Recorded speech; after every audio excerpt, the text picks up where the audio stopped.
दोस्तों, सोमवार के बाजार के लिए एक बहुत दिलचस्प सेटअप बनता हुआ दिख रहा है। एक तरफ हमारे भारतीय बाजारों की लगातार 2 हफ्तों की जो तेजी थी वो टूट चुकी है और एफआईआई ने करीब 8,800 करोड़ रुपए की भारी बिकवाली की है। लेकिन दूसरी तरफ अमेरिका के मार्केट में बिल्कुल अलग तस्वीर देखने को मिल रही है। अब S&P 500 और नैस्डैक नए रिकॉर्ड लेवल के आसपास जो है क्लोजिंग ट्रेड कर रहे थे। अब आज मार्केट बंद है तो ग्लोबल मार्केट से खबरें आ रही हैं कि जो फेड का 2% इन्फ्लेशन टारगेट अब पीछे छूटता हुआ दिखाई दे रहा है और वॉल स्ट्रीट अगले हफ्ते आने वाली टेक अर्निंग और फेड मीटिंग के लिए तैयार हो रहा है। अब सवाल ये है, क्या सोमवार को हमारा बाजार गैप अप ओपनिंग के साथ खुल सकता है और शॉर्ट सेलर के लिए एक ट्रैप की स्थिति बन सकती है, या फिर ये केवल एक टेम्परेरी बाउंस भी हो सकता है। आइए डेटा और इम्पोर्टेंट लेवल के साथ इस पूरे सेटअप को आसान भाषा में समझते हैं। नमस्कार दोस्तों, स्वागत है आपका आपके अपने चैनल निफ्टी 50 क्विक अपडेट पर। मैं हूं आपका ट्रेडिंग दोस्त संदीप नेगी। यहाँ हम मार्केट को आसान भाषा में समझते हैं ताकि नया हो या पुराना, हर ट्रेडर अपने निर्णय डिसीजन को बेहतर बना सके।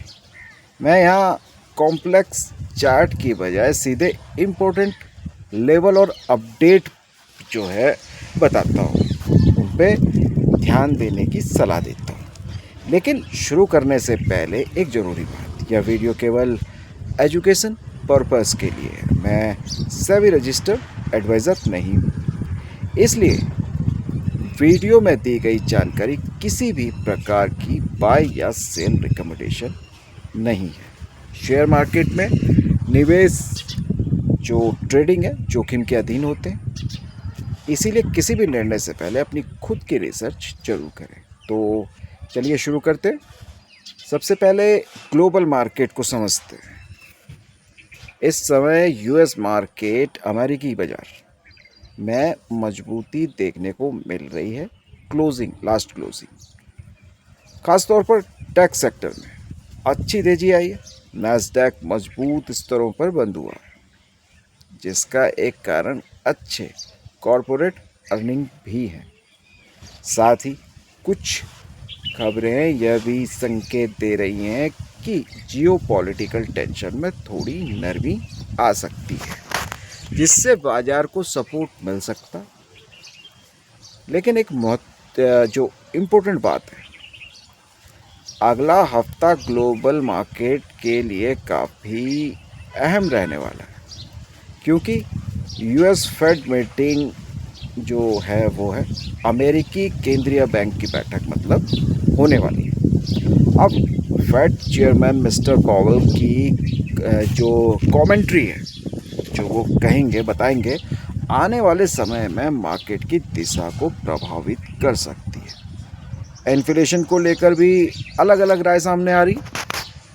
कुछ एक्सपर्ट का मानना है कि 2% का टारगेट अब तुरंत हासिल करना मुश्किल हो सकता है, जिसका मतलब है कि आगे भी सावधानी बनाए रखना ज़रूरी रहेगा।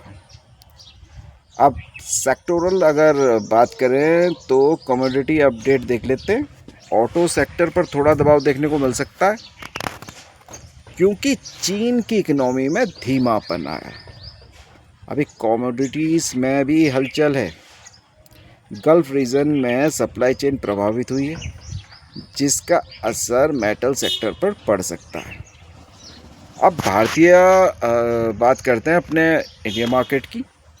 फाइनेंस मिनिस्टर ने सेबी को साइबर रिस्क और ग्लोबल ये कोऑर्डिनेशन पर ध्यान देने को कहा है, जो लंबे समय में बाजार के लिए एक पॉजिटिव कदम माना जा सकता है। एक्सिस बैंक के रिजल्ट में जो ट्रेडिंग इनकम थोड़ा कमज़ोर रही है, जिससे सेंटिमेंट पर हल्का असर पड़ सकता है। वहीं दूसरी तरफ एचडीएफसी बैंक और रिलायंस जैसे हैवी वेट स्टॉक ने बाजार को पूरी तरह कमज़ोर होने से बचाया। अब ध्यान देने वाली बात यह भी है कि वीकेंड पर रिलायंस के रिजल्ट भी आए हैं, जिसके आंकड़ों पर रिएक्शन सोमवार को बाजार में देखने को मिल सकता है। वैसे मैंने ये सुबह की वीडियो में कवर किया था, चाहे तो आप वहाँ भी देख सकते हैं। और सबसे बड़ा ट्रिगर, ग्लोबल तेजी के कारण हमारा गिफ्ट निफ्टी करीब 180 पॉइंट ऊपर जाकर 24,100 के आसपास बंद हुआ है। यह एक जो स्पष्ट संकेत है कि सोमवार को बाजार की शुरुआत पॉजिटिव होने की काफ़ी संभावना है। वैसे ये संभावना अभी है, बाकी तो जब जो है अगले दिन मार्केट ग्लोबल खुलेंगे उसके बाद ही पता चलेगा। अब बात करते हैं टेक्निकल सेटअप की। शुक्रवार को ऑप्शन चेन डाटा ये दिखा रहा है कि 24,000 के लेवल पर भारी कॉल राइटिंग हुई है। इसका मतलब यह है कि बहुत सारे ट्रेडर्स गिरावट की उम्मीद कर रहे थे, लेकिन जैसा कि गिफ्ट निफ्टी गैप अप का संकेत दे रहा है, अगर बाजार 24,000 के ऊपर गैप अप खुलता है तो यही 24,000 का लेवल एक मजबूत सपोर्ट के रूप में काम कर सकता है दोस्तों। अब चार्ट के अनुसार यह देखा जा रहा है कि अगर निफ्टी 24,250 के ऊपर टिकता है तो शॉर्ट कवरिंग की वजह से ऊपर की तरफ एक अच्छा मूव देखने को मिल सकता है। बैंक निफ्टी की बात करें तो यह अभी 56,000 के आसपास एक इम्पोर्टेंट जोन में है। अगर यह लेवल होल्ड करता है तो बाजार में स्थिरता देखने को मिल सकती है, लेकिन अगर टूटता है तो थोड़ा कंसोलिडेशन साइडवेज मूव भी देखने को मिल सकता है। अब एफएनओ बैनलिस्ट की बात करें तो एक्साइड इन विप्रो, जंबल फूड और आरबीएल बैंक शामिल हैं बैन लिस्ट में, इसीलिए इनमें ट्रेड करते समय एक्स्ट्रा सावधानी रखें। आप समझते हैं महत्वपूर्ण बात, ट्रेडिंग मानसिकता। इंडिया वीक्स हाई है, जिसका मतलब है कि बाजार में उतार चढ़ाव ज़्यादा रह सकता है। अगर बाजार गैप अप खुले तो तुरंत फोमो में आकर ट्रेड लेने से बचें।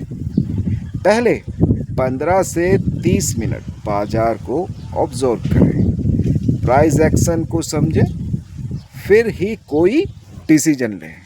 हमेशा रिस्क रिवॉर्ड रेशियो को ध्यान में रखें और अपनी क्वांटिटी पोजीशन साइज को कंट्रोल में रखें। याद रखिए, कैपिटल प्रोटेक्शन सबसे पहले आता है, बाकी चीज़ें उसके बाद।